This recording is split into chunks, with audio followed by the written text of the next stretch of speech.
본격적으로 이제 목사님의 신학, 목회, 영성, 사상에 대해서 이제 학문적 연구를 좀 깊이해야 되겠다라는 필요성에 의해서 작년부터 우리가 이제 연구를 이제 시작을 했고요. 그 전에는 이제 목사님의 이름으로 여러 가지 우리 사회에 기여했던 어른들에게 이제 상을 드리는 그런 이제 일들이 이제 있었습니다.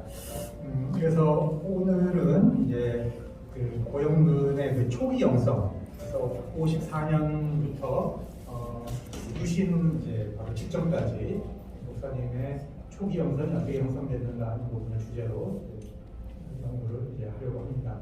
먼저 우리 유태성 목사님께 이제 계획기도 해주시고 연구를 시작하도록 하겠습니다.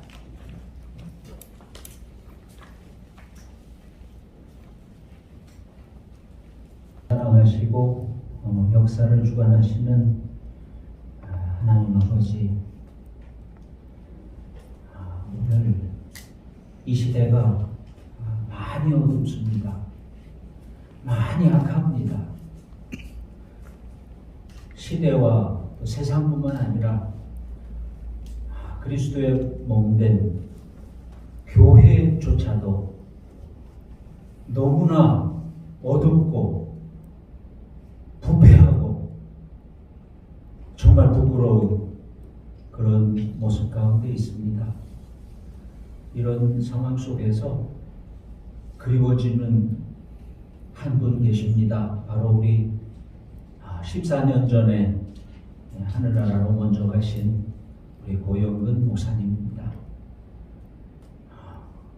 박정희 군사 독재 정권의 포갑하에서 그 카랑카랑한 목소리로 그 불의를 질타하셨던 우리 고 목사님의 목소리가 오늘처럼 그리워지는 때가 없습니다. 그 고 목사님이 그리워서 또 그분을 사모하고 따르고자 하는 마음을 가진 사람들이 이 자리에 이렇게 함께 모였습니다. 오늘은 특별히 우리 고 목사님의 그러한 영성과 또 사상을 더욱더 깊이 우리가 이해하기 위해서 그동안 세 분의 교수님들이 정말 열심히 연구한 내용을 오늘 우리와 함께 나누게 됩니다. 준비하신 세 분 교수님 발표하는 동안에 성령께서 함께하여 주시어서 준비한 모든 내용을 잘 나눌 수 있도록 도와주시옵소서. 또 다른 순서 맡은 분들도 계십니다. 그분들 위에도 함께하여 주셔서 오늘 이 시간이 우리에게 은혜의 시간이 되고 또 힘과 용기를 주는 시간이 되고 각오를 새롭게 하는 그런 시간이 되게 하여 주옵소서.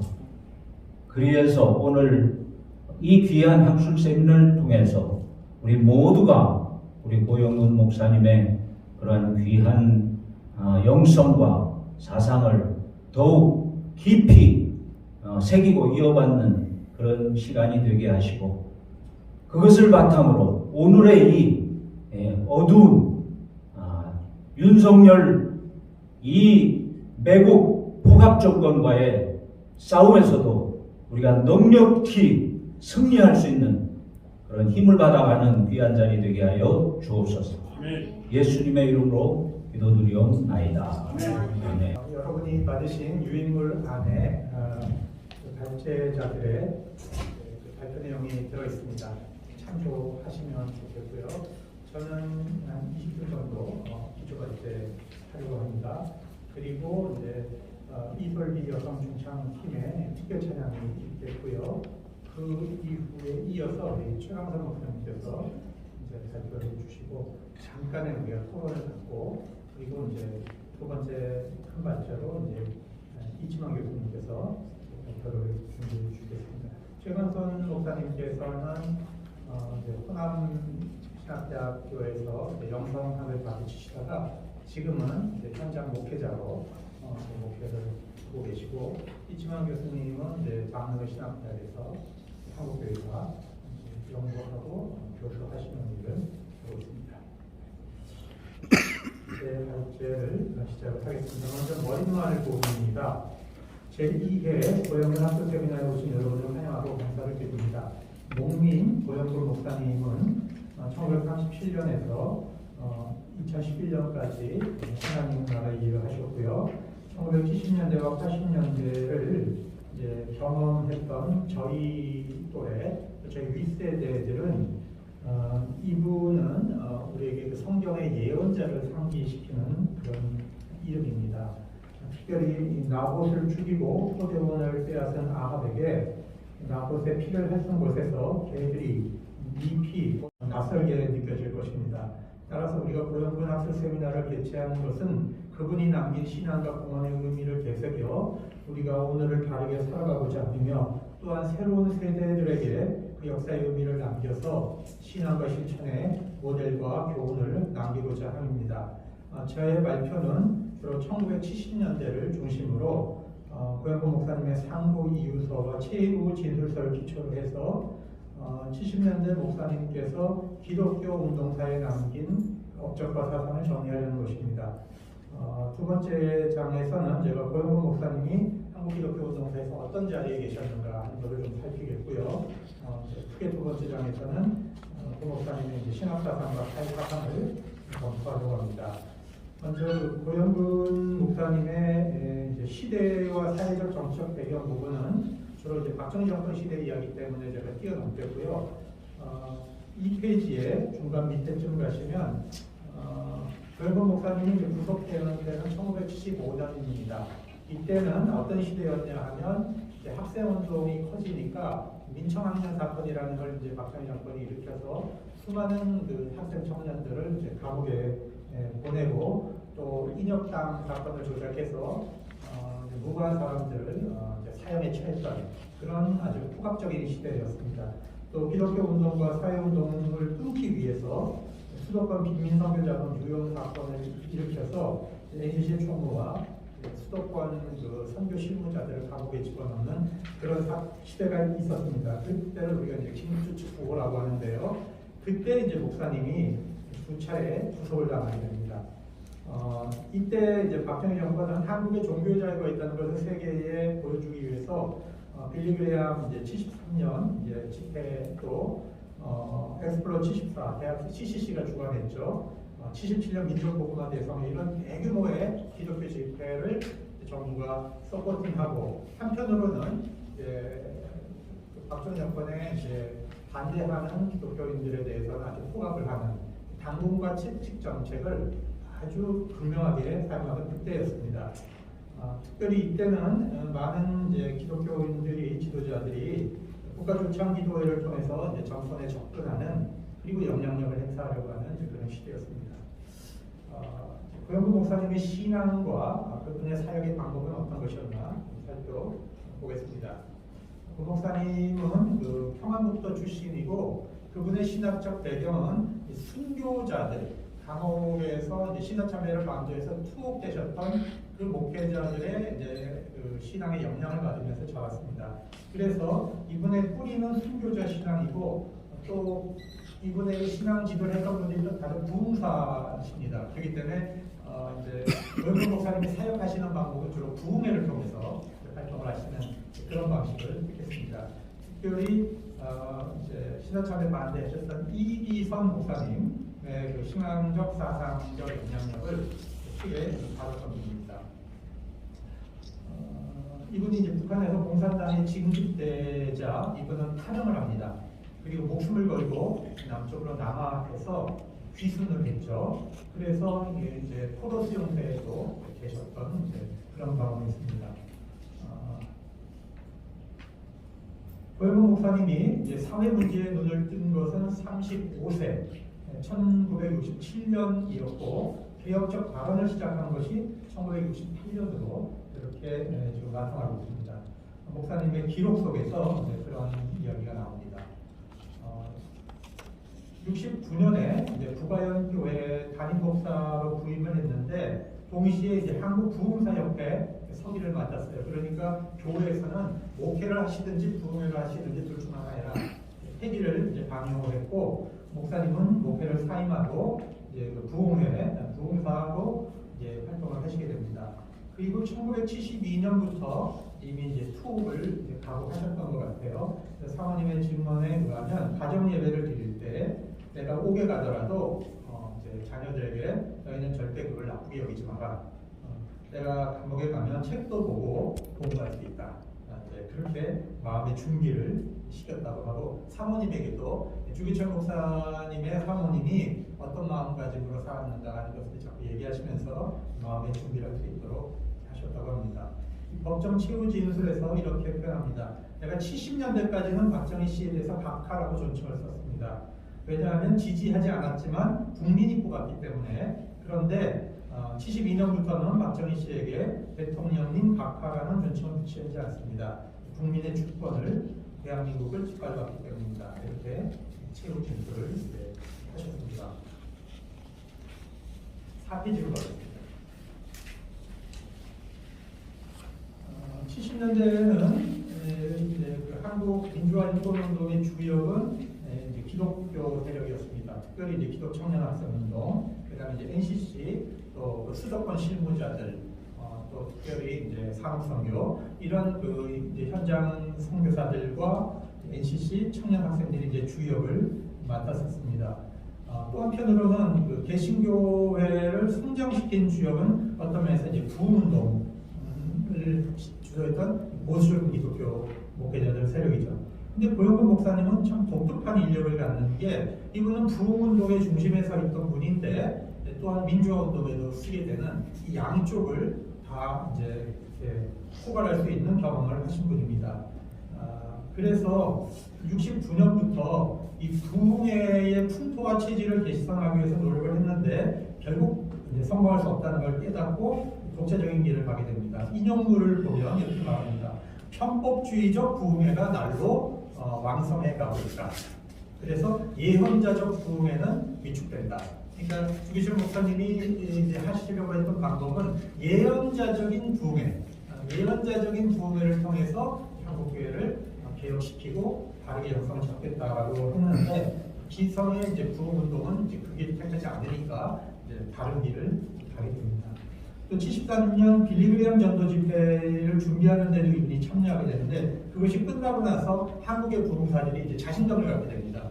그래서 이제 신영근 목사를 중심으로 77년 민족복음화 대성회를 준비하게 되는데, 고영근 목사님이 그 준비위원회 총무직을 맡았어요.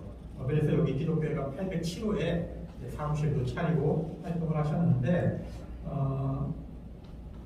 73년도부터 고영근 목사님의 부흥회와 수련의 주제를 보면 교회 갱신, 사회정화, 민족복음화 이런 이야기를 하시고, 목회 문제, 사회보험 문제, 이런 식으로 민족보안과 사회개혁을 이제 대회에서 발언을 하시는 겁니다. 엑스플로 74는 우리가 잘 알다시피 김중복 목사님과 박정희 장관 사이에 그 비밀 딜이 있었습니다. 이제 삼성개혁 하기 전에. 그래서 이제 CCC를 정부가 지원하고, CCC는 학원 안에서 반봉주의 운동을 강화한다라고 하는 비밀 협약이 이제 맺어져 있는 상황이었는데, 그래서 그 엑스플로 74는 박정희 정권의 이제 반봉주의를 서포팅하는 역할을 하는 그런 이제 정치적 측면이 한편으로 있었습니다. 그때에 이제 고영근 목사님이 이제 이제 여러 개의 집회 중에 강사를 맡았는데, 아마도 제 생각에는 고영근 목사님이 반공주의자였기 때문에 이제 강사를 세운 것 같아요. 그런데 그가 그 모임에서 전부 비판합니다.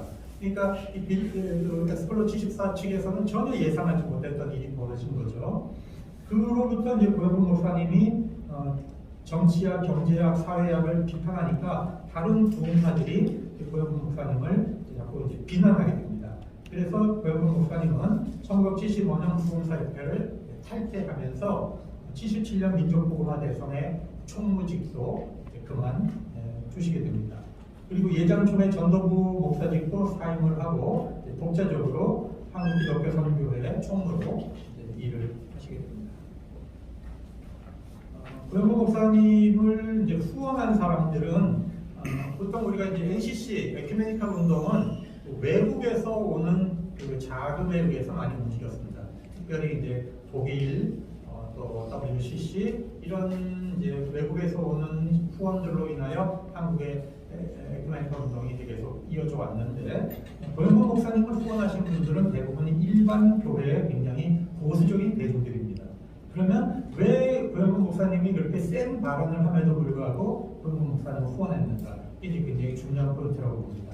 5페이지 위에 보면 첫째, 그분이 갖는 이제 부흥의 스타일의 설교와 복음적인 설교 내용. 두 번째, 고 목사는 개인이 갖는 굉장히 경건주의적 삶과 청빈의 모습. 그리고 기존 교회의 목회적 필요를 채워주는 문서 선교와 목회 자료 제공. 이런 요소들이 고영범 목사님을 후원해주는 많은 보수적인 일반 교인 세력을 만들 수 있었다. 이렇게 보여집니다.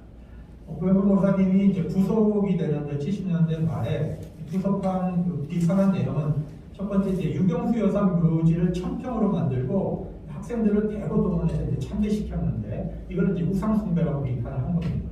그다음에 정부가 왜 통일교를 이제 지원하고 협조하느냐, 왜 통일교에게 방위산업체를 줘갖고 키워주느냐, 그 비판을 했고 고위층이 왜 양주를 먹고 소비하느냐 이런 걸 비판했다고 이제 구속이 되거든요. 그리고 유신 정권을 이제 굉장히 그 악명 높은 유신 정권이라고 비판했다. 이런 것 때문에 2차례 구속이 되는데 사실 이런 비판 한두 번 한 게 아니거든요. 그 전에도 계속 해왔는데 왜 이때 구속을 했는가? 그거는 이제 이유가 있어요. 특별히 이제 보수적인 교회 안에는 에큐메니컬 운동은 못하고 들어갔는데 고영범 목사님은 굉장히 보수적인 교회 가서 부흥회를 하면서 비판을 하거든요. 그러니까 이 정부 측에서는 이게 굉장히 부담스러웠던 겁니다. 일정 정도 고영범 목사님을 격리시키는 차원에서 구속을 했던 것으로 고영범 목사님의 이제 최후 진술과 상고 이유사의 이야기를 간단하게 얘기를 하겠습니다. 먼저 인권 문제를 이야기를 했고 그 부분은 그냥 넘어가겠습니다. 근데 7페이지에 그 17가지를 가지고 이제 박정희 정권을 비판하는데 거기서 첫 번째가 이제 쿠데타로 집권한 거, 두 번째는 반미 고립 정책을 쓰고 있다는 걸 비판하고, 세 번째는 친소 정책. 이것도 굉장히 이제 재밌는 비판이죠. 네 번째가 친일, 불욕적 한일 외교 부분이 있습니다. 그 다음에 12번이 재밌는데 회치랑 무당 같은 반공 정책. 이 시기에는 반공주의 비판하면 무조건 반공법으로 이제 구속이 되는 시기거든요. 그럼에도 불구하고 이제 고영범 목사님이 박정희 정권의 반공주의를 비판할 수 있었던 것은 고영범 목사님 자체가 굉장히 반공주의자예요. 그렇기 때문에 누구도 고영범 목사님을 용공이나 공산주의자로 몰아붙일 수가 없는 겁니다. 그렇기 때문에 고영범 목사님은 박정희의 반공주의가 이제 회치한 무덤이다. 진짜 반공주의가 아니라 이거는 정권을 유지하기 위해서 반공주의를 이용하고 있다. 왜 정치범은 정치범으로 구속을 하지 거기다 용공 혐의를 씌우느냐? 이거는 굉장히 야비한 짓이다. 이렇게 비판을 해드렸어요. 그러다 보니까 이것이 굉장히 독특한 측면이고 반공주의 이데올로기를 이제 무너뜨릴 수 있는 굉장한 근거가 있다. 이렇게 볼 수가 있습니다. 그 다음에 이제 개인 우상화. 박정희가 발언할 때 왜 그 경건한 마음으로 들어라 이런 방송을 하느냐? 그 시간은 사람에게 왜 그런 짓을 하느냐? 비판했고 경제 정책이 이제 박정희가 정권을 유지해가는 데 있어서 반공 정책과 경제 성장 이 두 가지가 이제 박정희 정권의 기본을 유지하는 축인데 그 안에는 이제 공산주의 유물 사상이 들어있다. 결국에 유물론적 관점이 들어있다는 것을 가지고 박정희 경제 정책을 비판합니다. 그 다음에 우리가 잘 알듯이 이제 충무공 이순신을 상징화해서 예를 들면 이제 정권을 유지했는데 이제 고영범 목사님은 이제 10계명에 보면 10계명의 윤리는 하나님과 우리 사이의 종적인 윤리고 나머지는 현적인 윤리다. 근데 박정희는 추유를 가지고 종적인 윤리만 강조하면서 이 개인 숭배를 하려고 한다. 이런 차원에서 이제 또 비판을 하셨습니다. 그리고 윤리운동은 아무나 하는 게 아니다. 모범을 보일 수 있는 사람이 해야지 일정 때는 일본 헌병하고 해방 후에는 공산당에 나가고 지금은 인권을 탄압하는 사람이 무슨 윤리를 얘기하느냐 그런 이제 관점에서 박정희 정권을 비판합니다.